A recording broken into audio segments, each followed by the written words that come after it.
Ever dreamed of dropping onto the Fortnite island but your Android just says device not supported? Don't let that stop you. Today, we're diving into how to bypass those pesky device not supported messages and get Fortnite running on your Android, even if it's not officially on the list. Method 1. The sideloading shuffle. First, you'll need to enable Install Unknown Apps in your Android security settings. This allows you to install apps from sources other than the Google Play Store.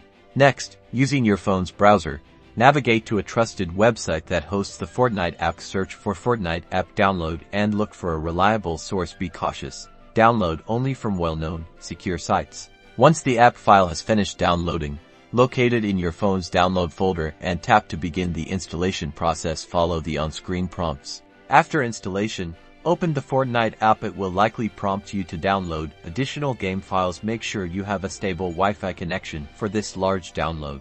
Now, let's talk about our second option. Cloud gaming services like GeForce Now or Xbox Cloud Gaming allow you to stream games directly to your device. If Fortnite is available on one of these platforms, you can play it without needing a powerful device or even installing it directly. Simply download the respective app for your chosen cloud gaming service from the Google Play Store, link your Epic Games account, and launch Fortnite. You'll need a good internet connection for a smooth streaming experience. Important considerations: sideloading APKs can come with risks, including potential security vulnerabilities if you download from an untrusted source. Also, performance might not be optimal on unsupported devices. Expect potential lag or graphical issues.